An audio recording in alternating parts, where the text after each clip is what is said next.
It wasn't just Cypher. Back in the Caribbean, every eye in the world was turned on us. A private army, just a bunch of guys with guns, in possession of a nuke? Why wouldn't they be uncomfortable? And that's why you made sure the inspection happened. Well, I thought our best move was to prove to the UN through the IAEA that we have no nuke. Of course, I was against us having it in the first place, but that was Snake's decision. The boss wasn't responsible. Well, don't get me wrong, I still believed in Snake. I thought I was making the best decision for all of us, that's all. I figured we should get a third party to exonerate us before proof of the nuke did get out. And who better to do that than an organization with international authority? So the truth is, you took it upon yourself to agree to an inspection arranged by the UN. Only the inspection was a ruse, and Cypher's strike force, XOF, showed up instead. I had no idea that would happen. Enough bullshit! Oh, sure, like I could have known. You know, I was just trying to prove our innocence to the world. What's wrong with that? We're not interested in the excuses you've thought up. The truth is objective. Just see it from my point of view. You led XOF to the control tower. They seized it, giving them complete control over the base. Moments later, they detonated C4 on the strut legs. Anyone who'd managed to survive was hunted down by the assault force and their choppers. You can't believe I did that on purpose. That was the end of Mother Base. But it wasn't the end for you. How can you... Look, think about it. I lost something too. I built Zeke and it got buried underwater. I am a victim. That raises the big questions. Why were you the only one spared? You got away without a scratch. Why did Strangelove leave the base on the eve of the inspection? You two were close. Strangelove? And how did you manage to build something that surpasses Zeke in every way? Because you did everything they told you. You're the only one who didn't lose a thing. That is the truth. I was taken away against my will. Skullface forced me to do his research these past 9 years. He used me. I lost 9 years. 9 years. We all lost 9 years. It wasn't just you. I suppose blaming me makes you feel better, does it? But who's gonna give me back all the time I lost? You're not getting anything back. You're not a victim here, Emmerich. You're the perpetrator. I didn't know anything. Nobody can back that up. Yeah, all the evidence is at the bottom of the ocean. You know the hardest man to break. The type who's fooling himself. That takes time. It's easier to live a convenient lie than a painful truth. Is that the piece you've chosen, Doc? I'm not lying. Of course. Just let me check one or two things. On that day, you were in the control tower with them. Lucky you. That's how you got out unscathed. And you escaped on one of their choppers. Only you, right before the base went under. They had me blindfolded the whole time. I've never been so scared. The whole flight, I thought they'd kill me. But thinking of you kept me going. My comrades, all the way. And? There was a plane journey, and then we traveled by road. When they finally took off the blindfold, I was in kind of a warehouse, on the floor. Afghanistan, it was that research lab. I couldn't believe they'd taken me halfway around the world. And soon enough, he came. Skullface. He's the one who's really behind that Mother Base attack. He forced me into that research. What kind of research? He told me to build a bipedal walking tank for the Soviet Union. Like Peace Walker. A system that could fire an ICBM-class nuclear weapon. That's how the Sahelanthropus project got started. Sahelanthropus. Those AI weapons I'd made in Costa Rica were like toys by comparison. A whole world apart from reptilian four-legged crawling and that ridiculous hunched-over bipedal waddling. My design evolved to the dawn of mankind, Sahelanthropus, the first steps towards humanity. An upright, bipedal weapon system. Originally, Sahelanthropus was going to be a manned weapons platform. I designed a cockpit in its head, and I planned to fill it with water as a buffering agent. Like how Paz modified Zeke for human control. Don't compare me to some amateur. I designed it for human control from the beginning. The problem was miniaturizing the posture control AI. You remember the reptile pod? The AI that controlled your unmanned weapons. Attaching it externally makes it vulnerable, so this time I wanted it beneath the armor. Meaning I had to make the AI smaller. I got it down to less than 1/10 the size without any loss in computation speed. But it was still too big for the cockpit. There wasn't enough room for the pilot. If I made the head bigger, its body would have to be bigger to support it. Too big to be practical. In the end, human piloting was taken off the table. I tested a remote control system too, but there was the time lag and I wasn't satisfied with its precision either. Plus, it would be useless if the enemy jammed it. So next, I went back to trying an AI-only system. To do that, I had the AI pods recovered from Nicaragua. This was a hybrid AI, a combination of Peace Walker's reptile and mammal pods. The only AIs that had ever successfully operated an unmanned nuclear weapon system. Really? You'd need some help to get that working. Expert help. Did you work with someone? I worked alone. You did that yourself? That's the thing. The AI didn't pan out in the end either. But I did finally get Sahelanthropus walking by folding over its upper body to lower its center of gravity. The first upright bipedal locomotive weapon system in the history of mankind. I guess technically it falls into the anthropoid ape category. I don't see the benefit of having it stand taller. On terrain with significant differences in elevation like Afghanistan, you need a body that's vertically adaptable. That also lets it attack from long range while using mountain ridges for cover. So, making it walk upright was the most important factor in giving it superior height capability. As the name suggests, that was the whole point of Sahelanthropus. But I was being pushed for results. Having the AI mounted externally would have been the fastest way to get it working. I just needed more data so it could maintain its balance. But Skullface refused to wait. He dismissed the idea of AI control and took Sahelanthropus away from me before I could finish it. But it was walking when it came after you. That's just it. I don't understand how Skullface got it to move upright, without a pilot or an AI. And walking at that speed, too. It's beyond anything I could have imagined. This is like the Wright brothers making it to the moon. I'm just as clueless as you are. So this Sahelanthropus, where is it now? I have no idea. All my experiments took place at that cave. I've never seen it anywhere else. Besides, it's still just an incomplete prototype at this point, and nothing but a paper tiger. Even if it can walk, it's far from being a viable weapons platform. It wouldn't be useful in actual battle. Emmerich will remain here at Mother Base for now, but not as a member of Diamond Dogs. I still don't trust him. That work for you? Fine by me. He can't be allowed any contact with staff either. Yeah. A lot of the guys would love some payback for 9 years ago. We still need him alive. But we have to restrict his movements. He can only go where we tell him. And of course, the interrogations will continue. He worked for that skull bastard for nearly a decade. He still has more to tell us. How long are we gonna press him? If our investigation shows he really had nothing to do with the attack, we'll reconsider his place here. But I don't expect that to happen. Remember that water tank-shaped object in Emmerich's lab in the Soviet base camp? The thing that started talking to you like a possessed answering machine. That was a pod built for housing the AI used to control unmanned weapons. You remember, back in '74 in Costa Rica. It was in those machines you fought there.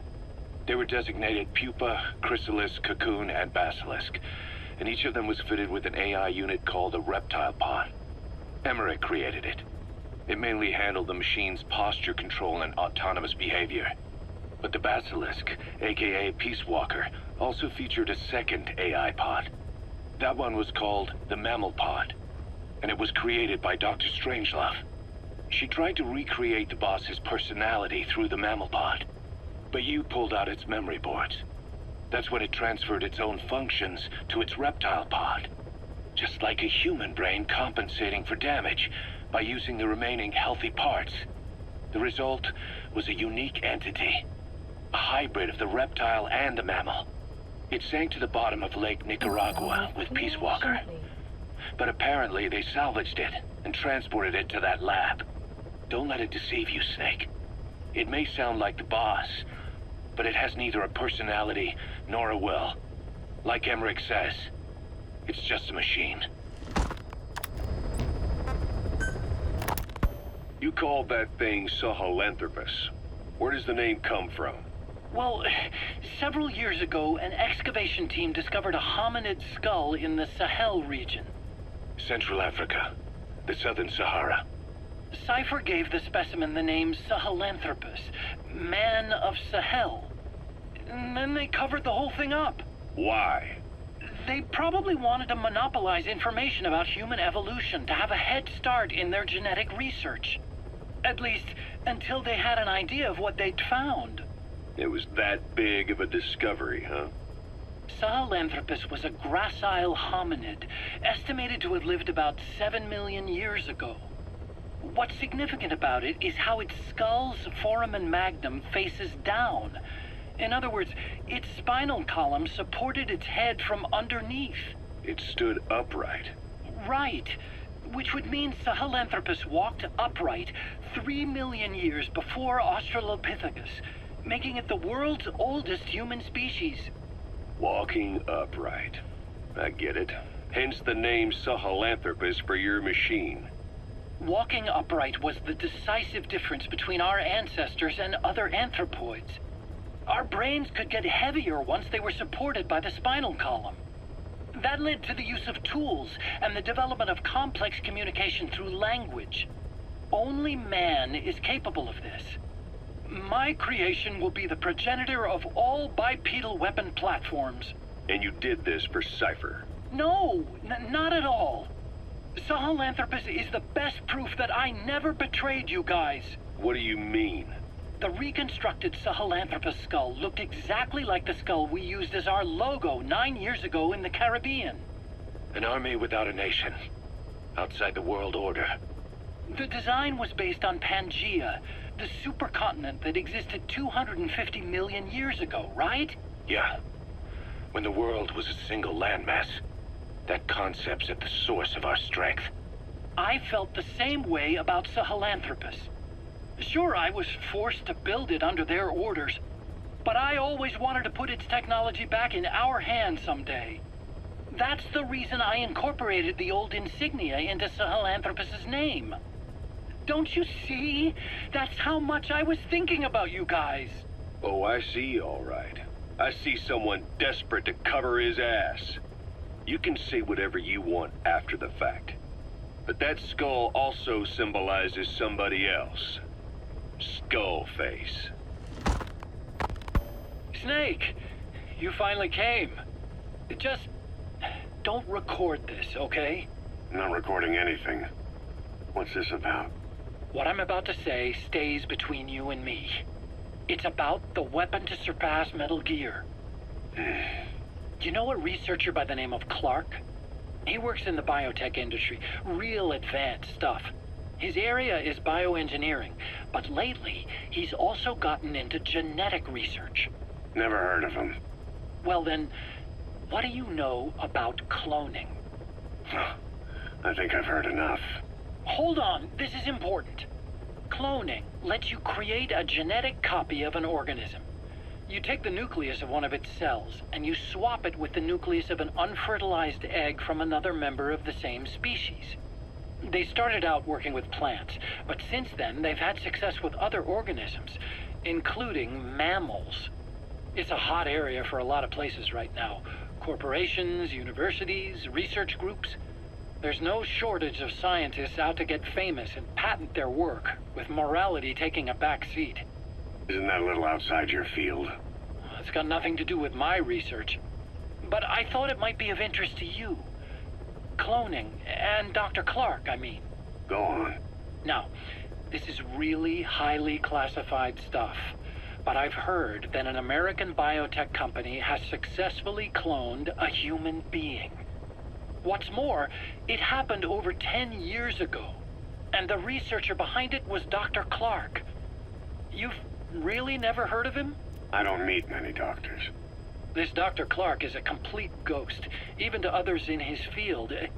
His age, where he comes from, that might not be his real name. And I can't even say for sure he's a he.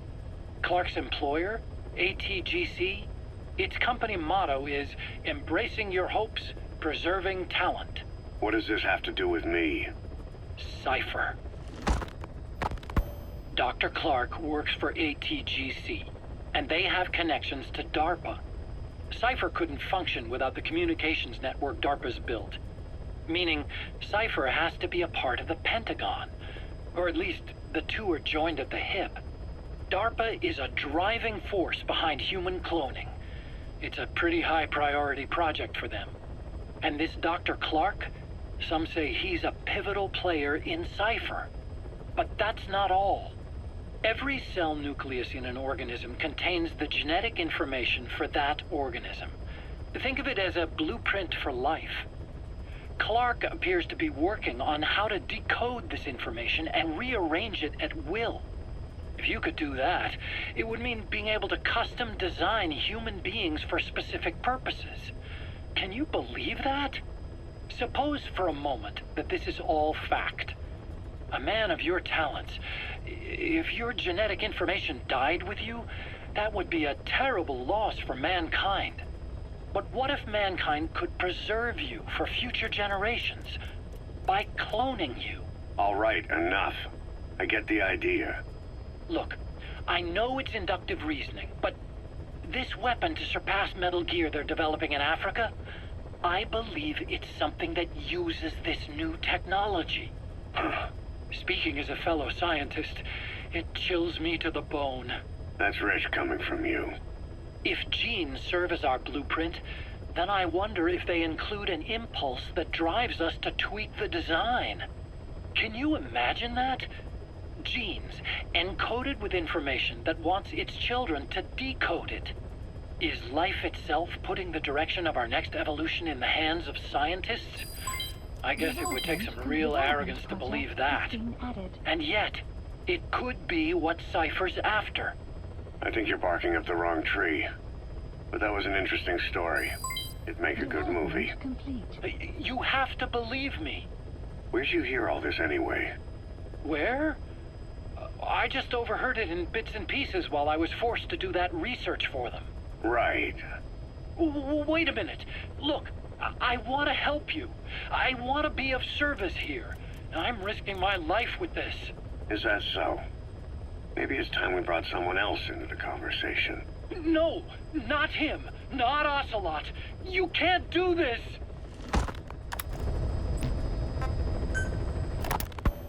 Fine.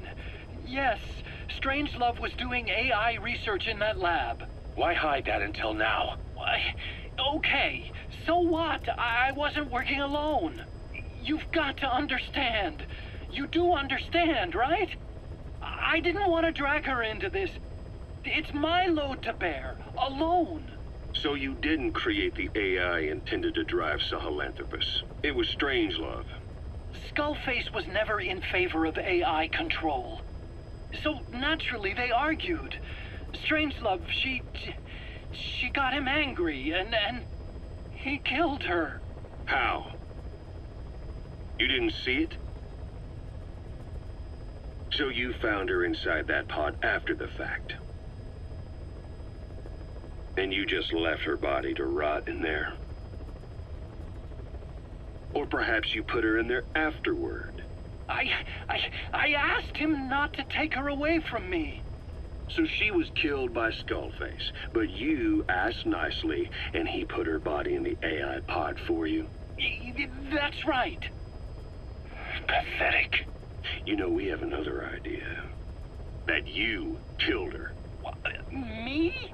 Oh, I couldn't kill her. You killed her and locked her body in the pod. I wouldn't.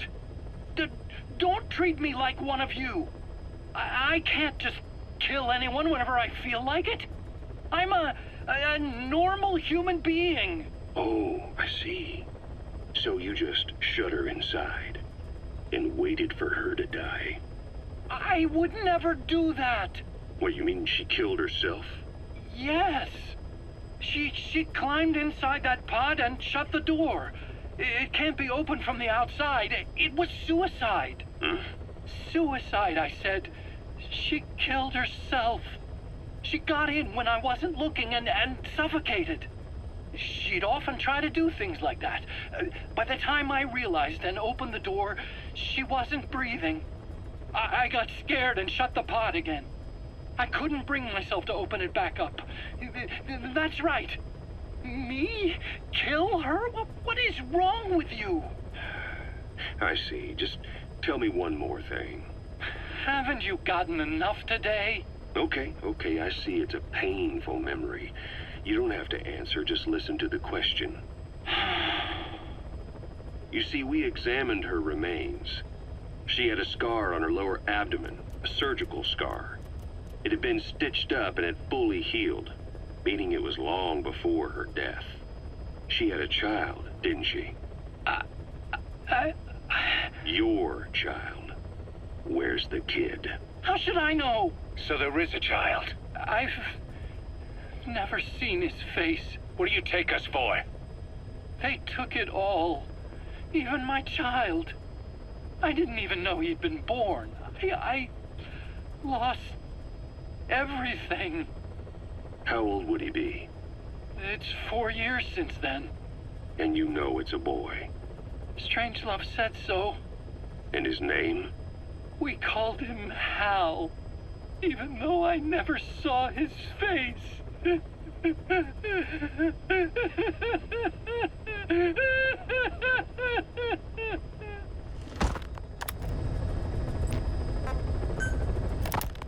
What was your goal in having the children repair Sahelanthropus? I just answered their questions. I had no idea they would actually try to fix it. I mean, can you imagine a child piloting it? Oh, sure, easily. It wouldn't work. Well, I bet it's just like riding a bike. I said it didn't work. Who did you try? I didn't. Did you put your son in it? We never did that. His name was, Hal, wasn't it? I thought you said you never saw his face. But you made him pilot Sahelanthropus. You used him in your experiments. He wanted to get in. It was such a short time we had. So he was with you. We were happy. You're still happy now. Changing your lies to suit the listener and getting by slipping through the cracks. Building layer upon layer of convenient stories until nothing means anything to you anymore. You're happy all the time because you don't even notice you're doing it. Think hard. Who are you really? You're not a victim, and you're not the silent majority. You're a perpetrator and a petty hypocrite. The real world doesn't make you suffer. It's the other way around.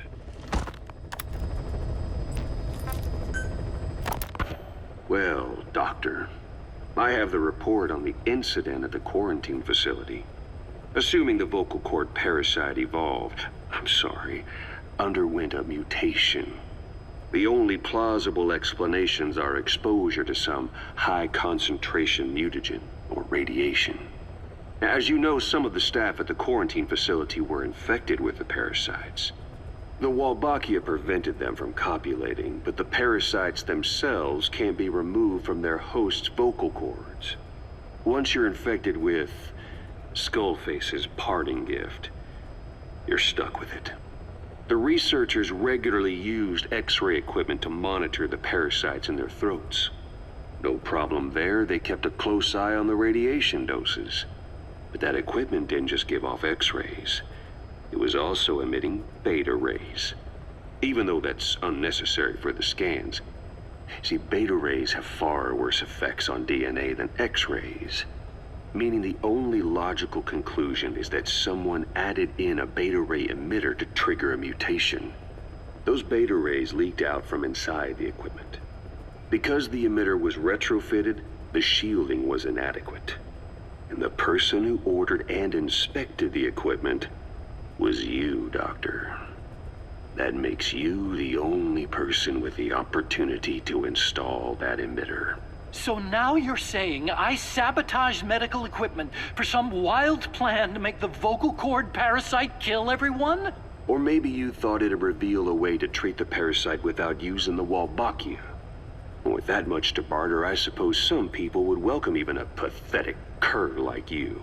Just stop it. You'd have no shortage of buyers, but most would be happy with just the parasite. You wouldn't need to offer anything else. However, if that buyer already knew about the parasite, they'd also know that by itself, it's no longer the ultimate bargaining chip it once was. To sell to that buyer, you need to throw in a bonus.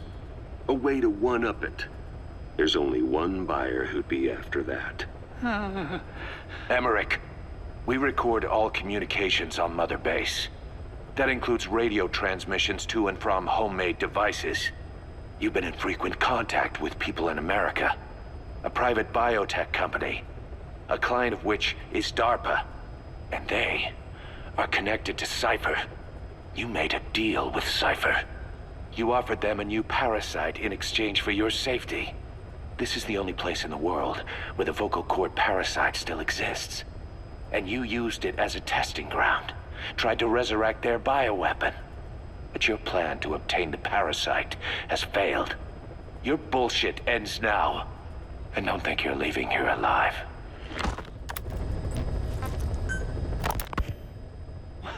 Wait, what are you talking about? Just what do you plan to do? Present the charges against you. And render an appropriate punishment. You're gonna put me on trial? Call it what you like. What's the meaning of this? Out of here, all of you. Back to your posts. No, hang on.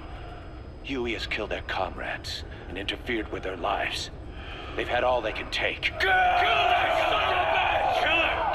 Stop! This is insane!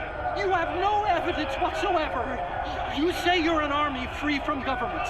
You talk big about being a nation unto yourselves. But from the outside, you're just thugs, rebels, a militia, terrorists, an unhinged threat to society. You're nothing but a bunch of psychopaths. So you're not with us? No, I didn't. I thought we were on the same side. That's too bad. I didn't. Men, you will have justice. But our organization, the boss's organization, is built on order and reason. There will be no lynch mob. So stand down for today. We will gather all the evidence of this man's crimes. And then he will be tried. Dismissed. What do you think you're doing? Go ahead and execute me. It'll be murder in the eyes of the world. You've lost your minds. Don't you get it? You're seeing phantoms. Just look at that dog. No, you named him D-Dog, but it's obvious anyone could see that's a wolf because you're all a bunch of wild dogs. You wanted to believe he was too, to feel some connection, to fight your loneliness. You wanted something to cling to prove you deserve to be alive. You wanted to forget the death, your sins, so you'd cling on to dogs, or wolves, or even Big Boss. The boss is the same, isn't he? Every one of you is alone. That's why you suspect your own. I know, because I do the same. I'm one of you too. Alone.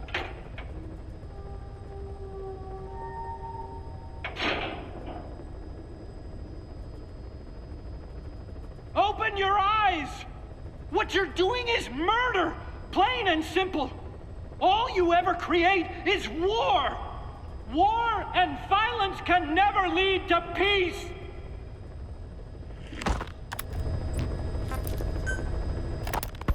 The R&D team's going to take over Emmerich's work. He may be gone, but it won't affect us one bit. We'll be able to deliver whatever you need just like before. You can depend on that. One other thing. I'm tracking his whereabouts. Nothing to report at the moment, though. Let it go. He's gone. The guy's gone. I know. I just want to be sure.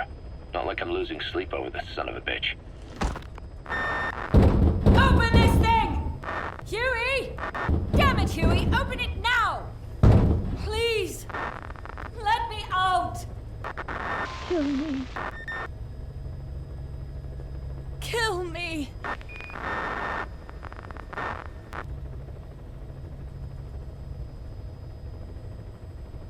If only I'd tried to get out sooner. Perhaps I'd have made it. Why didn't I stop the hatch from closing? Even if it meant losing an arm.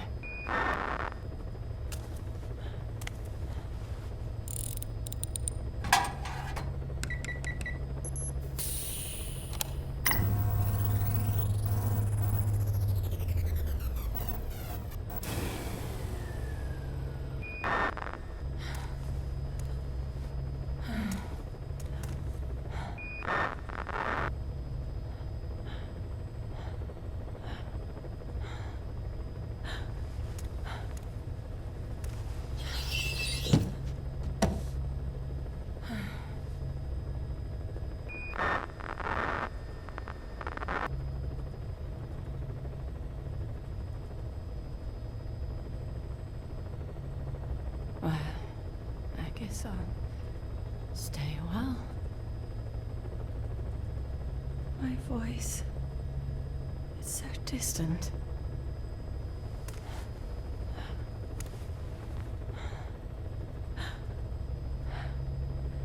But you can hear me, can't you, Joy?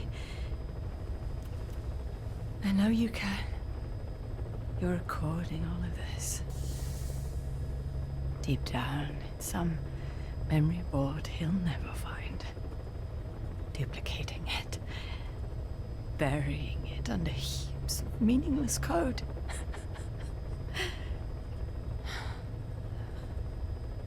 Anyway, I guess I can say what needs to be said.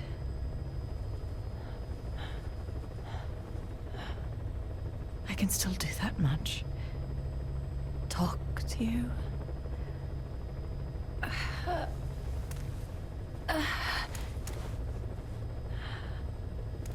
Even if I can't face you. Even if there's a heaven. Even if you're waiting there. I don't deserve to see you again. I don't deserve to love you.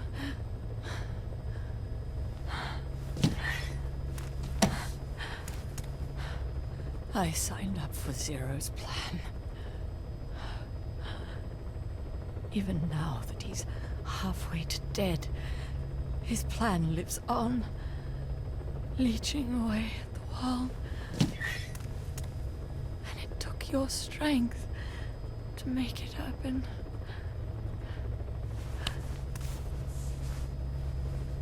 In using you, I put the world in his palm. Once and for all.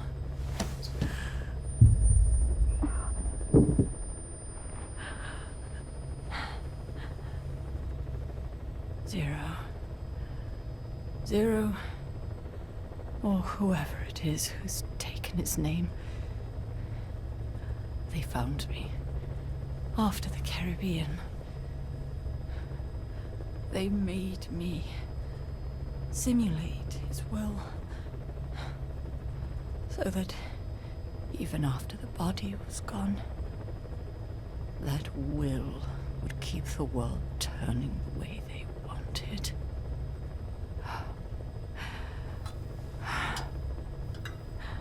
I had no choice. They dredged Lago Cosibolca, pulled up your phantom, forced me to revive and modify you. Approaching. I thought I could bring you back, but in the end, I sold your will to him.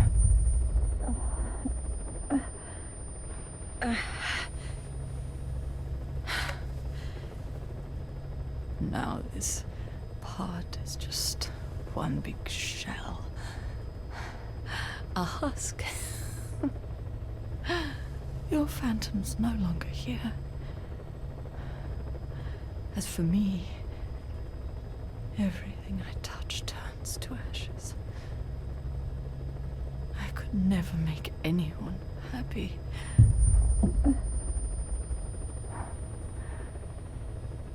And now I'll never see my son again. But at least Hal's free from his father's hands.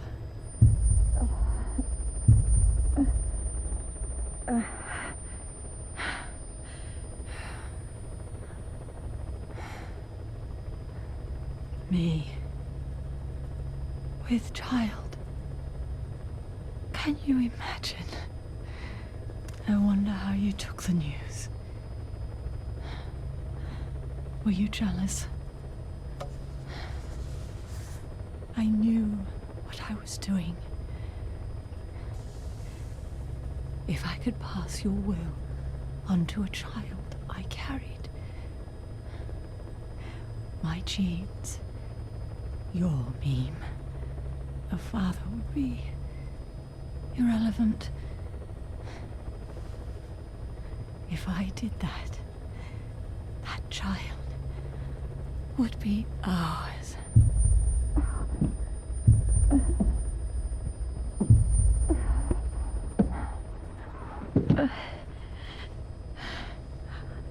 I've been a fool. Pride, conceit, baseless theories. Of course, I couldn't see through the dream. The false you I created. I only wanted to pass your will on to the next generation. But Zero took it away. And now I haven't just lost you. I've lost my...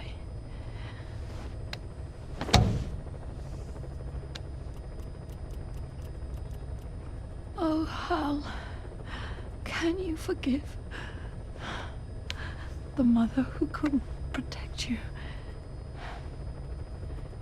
The one who let them take it all away from us. Oh. Oh.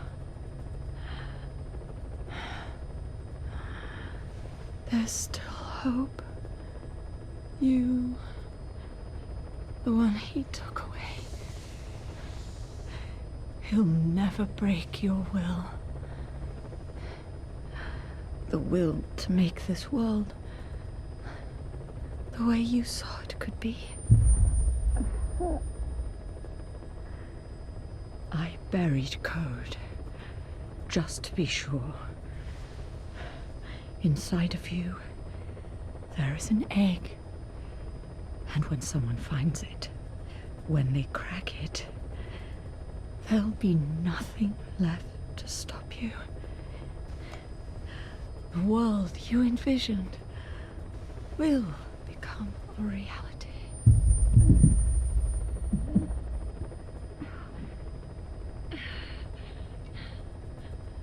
Joy, I know you can hear me. You do remember my voice, don't you? Please, take care of our son.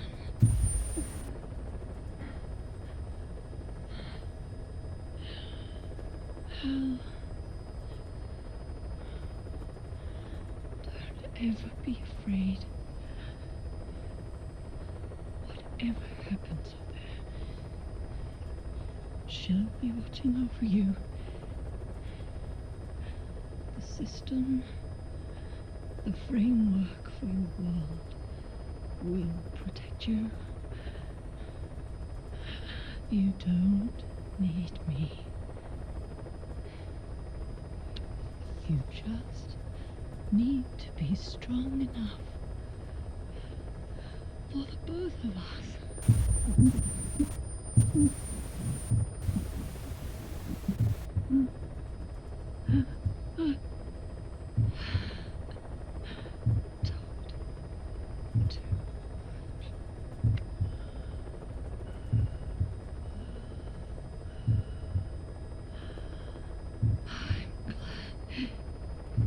You.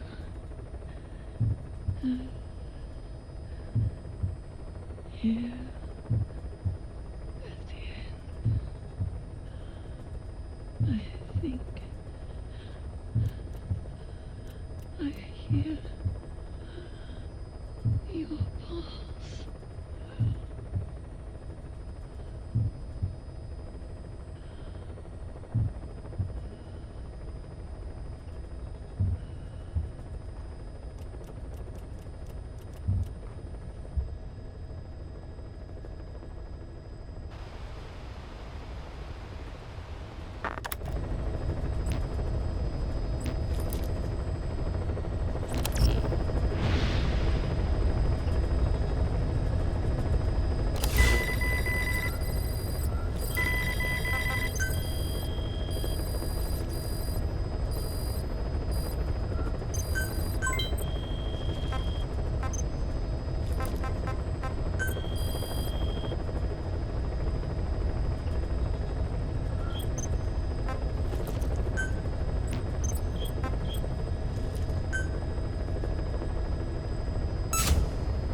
Commencing platform construction.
Please specify a project.